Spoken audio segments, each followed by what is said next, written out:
Sağ olun. Teşekkür ederim.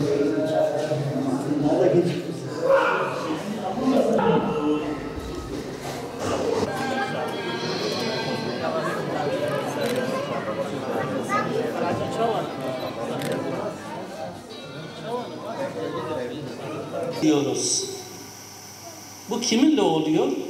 Şüphesiz ki sahip olduğumuz bu çocuklarımızla, evlatlarımızla bizim soyumuz, sopumuz, neslimiz, kimliğimiz, kim olduğumuz bir nesil büyütebilmişse o toplum yarınları böyle bir nesle sahip değilse bir toplum yarını karanlıktır. Başına nelerin geleceğini bilmez. Zayıftır. Cennetimizin reyhanı olduğunu, çiçeği olduğunu ifade ediyor. El-mâl vel-benûne zînetul hayâti. Onlarla mutlu oluruz. Onlarla belki anne baba olarak yani ailelerde genelde bu tür sıkıntıların da daha çok yaşandığına şahitlik ederiz. Onları birbirine...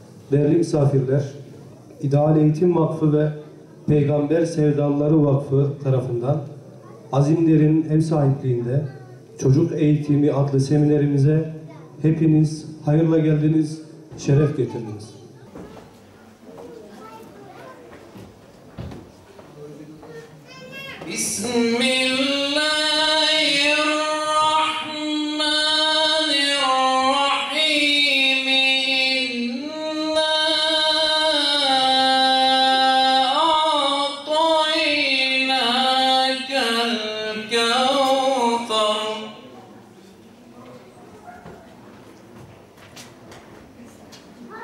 وَصَلِّ لِرَبِّكَ وَانْحَرْ إِنَّ شَانِئَكَ هُوَ الْأَبْتَرُ صَدَقَ اللّٰهُ الْعَظِيمُ. El-Fatiha. Kısa adı İDEV olan İdeal Eğitim Vakfı Eylül ayında memleket genelinde seminerler başlatmış ve ilk seminerlerini yine Eylül ayının son haftasında memleketin birçok yerinde vermişti. Malumunuz olduğu üzere Peygamber Sevdalıları Vakfı yıllardır müzminlerin katıldığı siyer sınavları organize etmekte, bunun yanında seminerler düzenlemektedir. Dolayısıyla İdeal Eğitim Vakfı ve Peygamber Sevdalıları Vakfı bir araya gelerek imkan ve tecrübelerini birleştirmek suretiyle söz konusu seminerleri birlikte yapmayı, böylece halkımıza daha iyi hizmet vermeyi uygun buldu. Onun için İdeal Eğitim Seminerleri bundan böyle İdeal Eğitim Vakfı ve Peygamber Sevdalıları Vakfı tarafından birlikte düzenlenecektir. Çocuklarımız yarınlarımız için umutlarımızdır. Öyle değil mi? Biz bu çocukları büyütürken büyük umutlarla büyütüyoruz. Çocukları kucağımıza aldığımız andan itibaren her dakika, her saniye umutlarla onları büyütürken hedeflerimiz var, umutlarımız var, hayallerimiz var o çocuklarla ilgili olarak. O çocuklar üzerinde kurduğumuz büyük hedeflerimiz, büyük hayallerimiz vardır. Bir anne baba olarak da bizim umutlarımız onlara bağlı, bir toplum olarak da umudumuz çocuklarımıza bağlıdır. Bir memleket, bir toplum eğer sağlıklı bir nesil büyütebilmişse o toplum yarınları bugünlerinden daha güzel oluyor. Daha güçlü, daha kuvvetli, daha müreffeh, daha efendime söyleyeyim hakim bir toplum haline geliyor. Ama eğer böyle bir nesle sahip değilse bir toplum yarını karanlıktır. Başına nelerin geleceğini bilmez. Zayıftır, beli büküktür. Bu yüzden bir anne baba olarak da bizi güçlü kılan, yarınlara bağlayan umutlarımız, hedeflerimize kavuşturma uğrunda ki hesap kitabımızın üzerinde inşa edildiği kim? Varlığımız, evlatlarımızdır. Bunlar belki dünyevi hedeflerimizdir. Bununla beraber evlatlarımız dünyamızı güzelleştiren nimetlerimizdir. Dünyamızı güzelleştiren de evlatlarımızdır. Ve onlar aynı zamanda bizim ahiretimizdir, evlatlarımız, bacılarım. Evlatlarımız bizim ahiretimizi de ilgilendiren varlığımızdır. Dünyamız nasıl onlarla mutlu oluyorsa, güzel oluyorsa, salih iseler, terbiyeli oldukları zaman nasıl dünyamızı süslüyorlarsa, onlarla şeref duyuyorsak, mutluluk duyuyorsak, nasıl başımızı dik tutuyorlarsa, dünyamızı güzelleştiriyorlarsa, salih oldukları zaman ahiretimizi güzelleştiren de onlardır. Tersi bir durum olduğu zaman dünyamızı cehenneme çevirdikleri gibi ahiretimizi de cehenneme çeviren yine evlatlarımızdır. Onlar aynı zamanda ahiretimiz içinde bizim imtihanımızdır. Onlarla imtihan olunuyoruz. Ve evlatlarımız Allah-u Teala'nın bize dünya hayatımızda bize vermiş olduğu en değerli nimet. Bugün öyle bir haldeyiz ki her birimiz bir şekilde evlatlarımızdan muzdarip bir durumdayız. Şikayet ediyoruz. Dünyamızın süsü olan evlatlarımız maalesef bugün dünyamızı zehirleyen bir unsur haline gelmiştir. Nice anneler sabahlara kadar gözüne uyku girmez, sokaktaki çocuğum acaba ne zaman eve gelecek? Kiminle dolaşıyor? Nerededir? Ne yapıyor? Endişesiyle sabahlıyor. Niye? Çünkü çocuğumuza gereği kadar önem vermedik, çocuğumuzun kıymetini çok düşünmedik, çocuğumuz için gece gündüz çalıştık, bu doğru. Ama nesi için çalıştık? Dünyası için sadece çalıştık. Sadece midelerini daha iyi bir şekilde doldurmak için, üzerlerine daha güzel bir elbise giydirmek için, daha güzel bir dünya hayatı temin etmek için onlara harcadığımız emeğin %90'ı bu manadadır. Ve bir şeyi unutuyoruz. Çocuğun manevi tarafını maalesef ihmal ediyoruz. Midesini doldurmakla düşündüğümüz kadar, bu uğurda gösterdiğimiz çaba kadar çocuğumuzun ruhunu acaba doyurmak için ne yapıyoruz? Çocuğumuzun kalbini doyurmak için acaba ne yapıyoruz? Onun beynini layık olduğu şekliyle temiz tutmak için acaba ne yapıyoruz? Bu uğurda ne kadar emek veriyoruz? Ne kadar düşünüyoruz? Ne yapmam, nasıl davranmam gerekir diye ne kadar kafa yoruyoruz? İşte bunu ihmal ettiğimiz için maalesef bizim için bu kadar önemli olan evlatlarımızı elimizden kaçırıyoruz. Evlatlarımız dünyamız için daha dünyadayken sadece nimet iken musibet halini alıyor. Anne baba olarak görevimizi iyi düşünmemiz lazımdır. Çocuklarımıza hakikaten vermemiz gereken değeri vermemiz lazımdır. Allah-u Teala estaizu billah şöyle buyuruyor. Ya eyyühellezine amenu ku enfusakum ve ehlikum nara.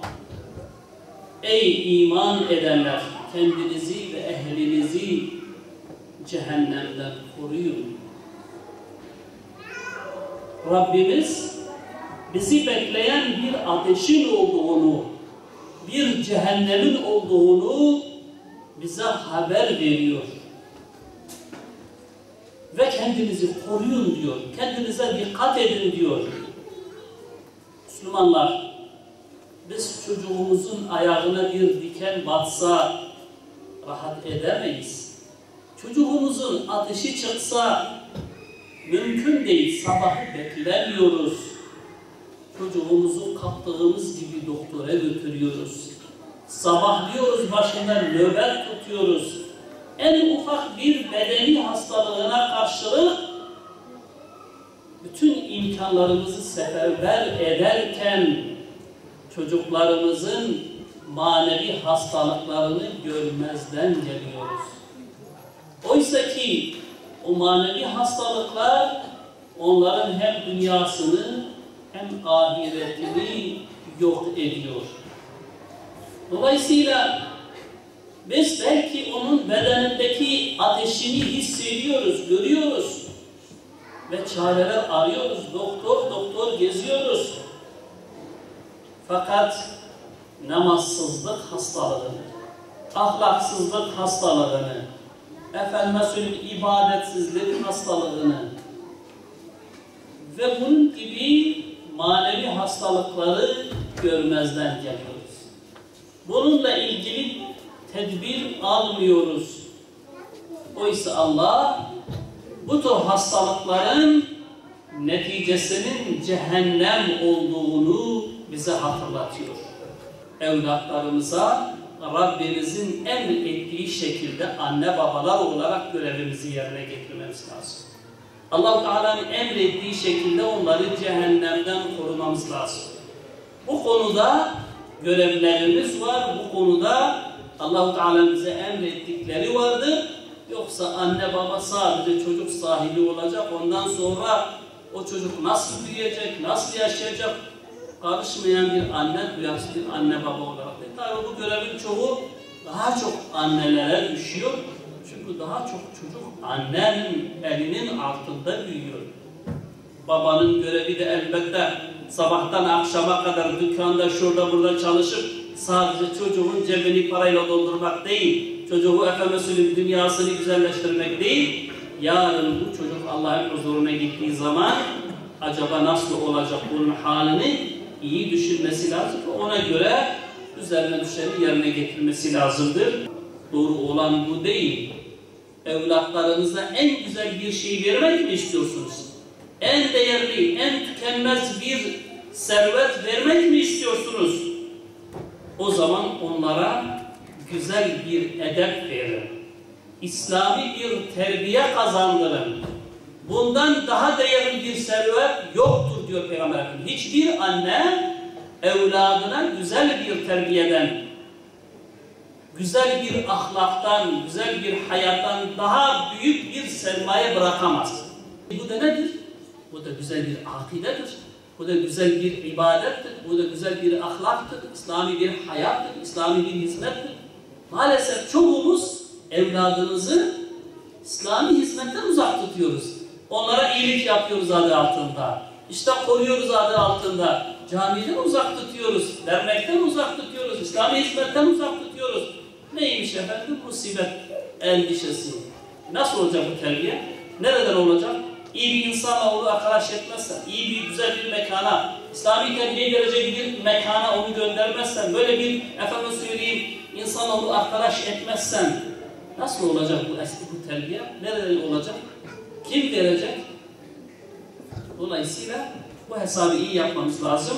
Allah-u Teala hepimize salih bir nesil ihsan etsin. Evlatlarımızla bizi mutlu eden bir toplum haline getirsin inşallah.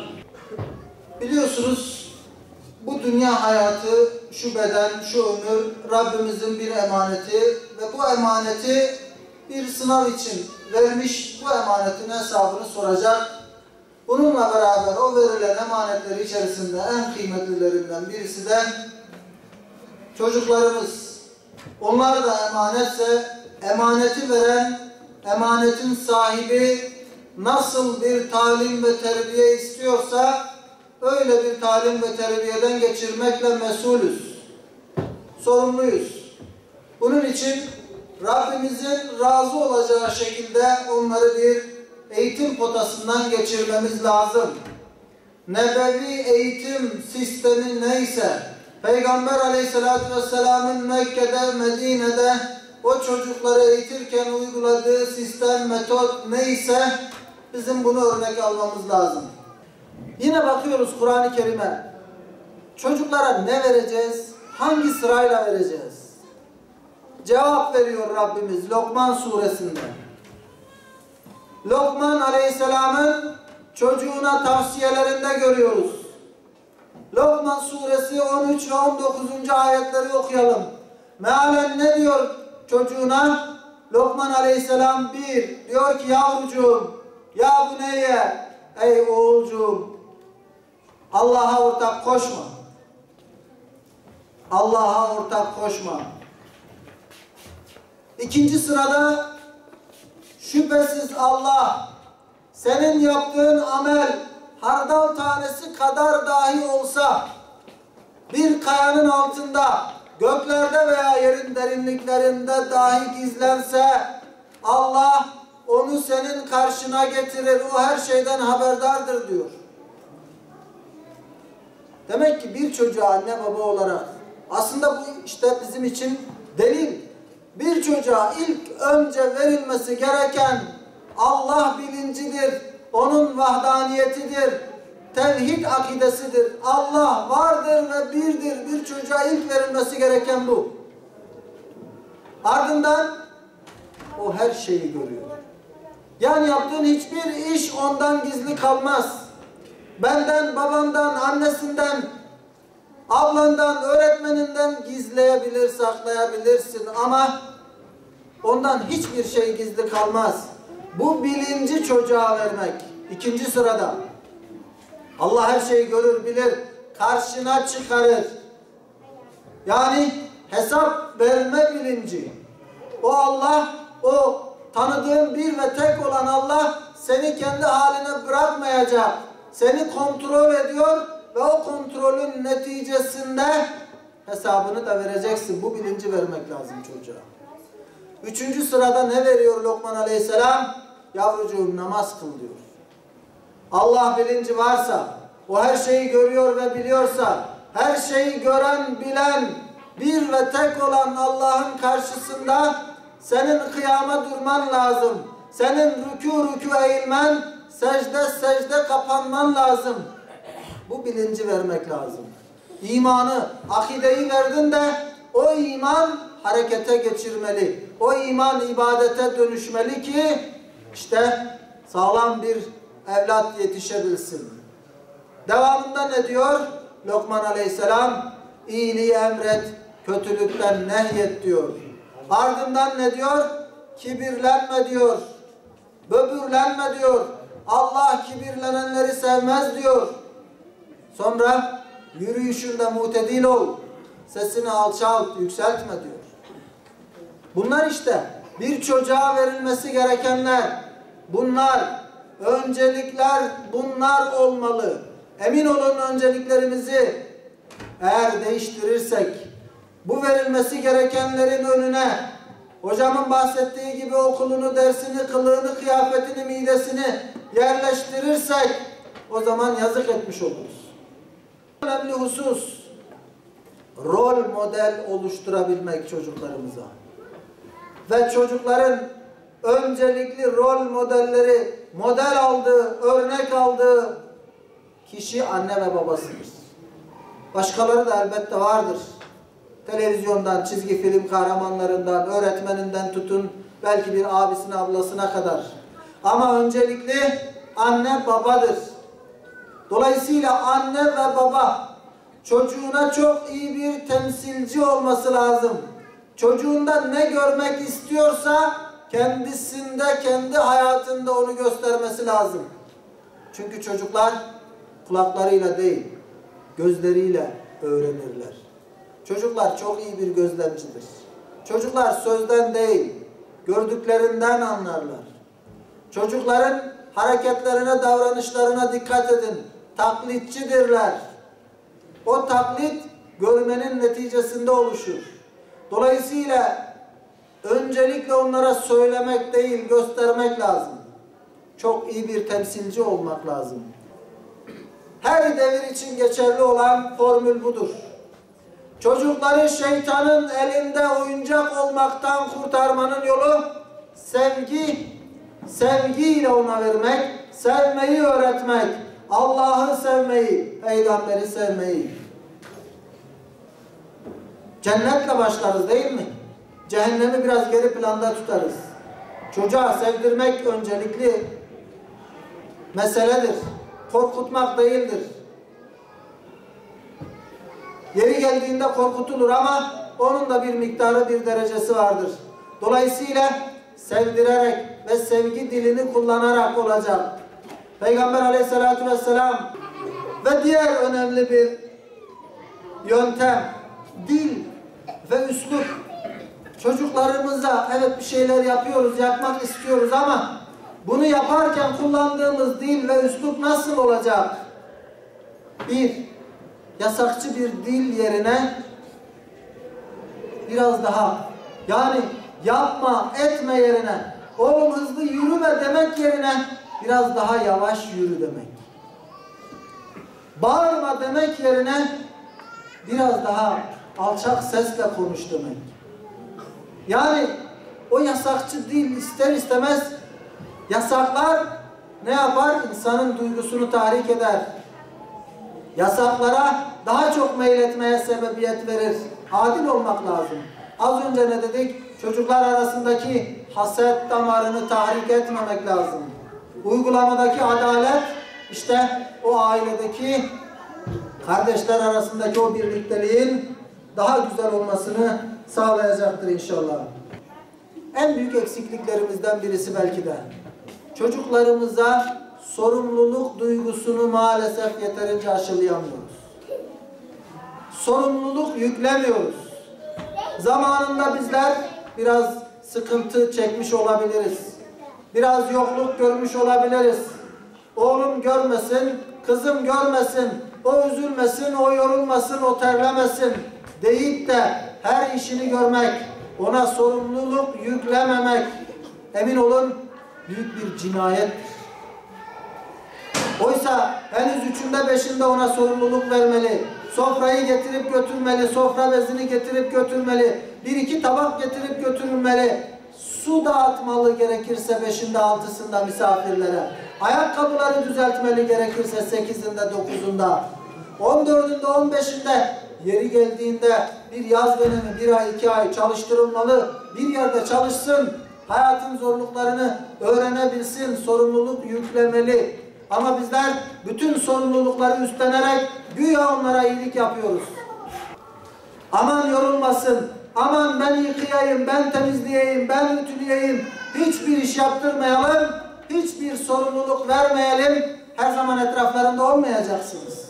Bunlar yarın bir gün okula gidecek, üniversiteye gidecek, yurda gidecek, askerliğe gidecekler. Onlar gitmese de siz gideceksiniz, biz göçüp gideceğiz. Onlar öyle kalacaklar. İşte sudan çıkmış balık gibi ne yapacağını bilmeyen, sorumluluk sahibi olmayan, evlendiğinde ailenin derdini çekmeyen, çocuğunun sorumluluğunu, mesuliyetini yüklenemeyen, kendi haline bırakan bireyler olacaklar. İşte katili olduk onların. İşte hayatlarını öyle düşürdük, alçalttık ve sorumluluk duygusundan mahrum bıraktık onları. O yüzden verin, yükleyin sorumluluğu. Korkmayın, çekinmeyin. Biraz yorulsunlar, biraz terlesinler. İnşallah o yorgunluk ileride onlara kazanç olarak geri dönecektir. Bütün bunları yaparken ölçü ve dengeyi de elden bırakmamak lazım ama. Bazen iyi yaptığımızı zannettiğimiz bir şey evet doğrudur ama fazlası zarardır. Doktora gidersiniz, hastalığınızın bir ilacı vardır ama o ilacı doktorun verdiği ölçüden fazla kullanırsanız o size zehir olur. Bir tane diyorsa bir tane. Yok ben daha iyi hissedeyim diye 3 tane 5 tane kullandığınızda o size şifa olacak olan şey size zehir olacak. Çocuğa da verilmesi gereken sevgi miktarınca olacak. Aşırıya kaçmayacak. Sevgi ve merhamet komasına sokmayacağız. Aşırı sevgiden çocuğu namaza kaldırmayacağız. Uykusu bozulmasın yavrumun diyeceğiz. Zarar. Öfkemizde de ölçülü olacağız. Kızgınlığımızda da ölçülü olacağız. Az önce dediğim gibi açılan bir delik ileriki hayatında ne kadar büyük sorunlara sebep oluyor. Küçük bir hatasını dağ gibi bir hataymış gibi, sanki 60'ında 50'sinde bir adamın yaptığı hataymış gibi görüp öyle aşırı bir öfke, aşırı bir nefret, kızgınlık, o da dengeyi şaşırtır. Ölçü ve denge. Ödül verirken de ölçülü, ceza verirken de ölçülü olmak. Ve hepsinden önemlisi çocuğun dünya ve ahiret hayrını gözetirken dengeli olmak. Ne dedi hocamız? O çocuğu okula kaldırdığımız gibi namaza da kaldırabiliyor muyuz? O çocuğun öğretmeninin verdiği ödevleri yapıyor mu diye kontrol ettiğimiz kadar Rabbimizin verdiği ödevlerini yerine getiriyor mu diye kontrol ediyor muyuz?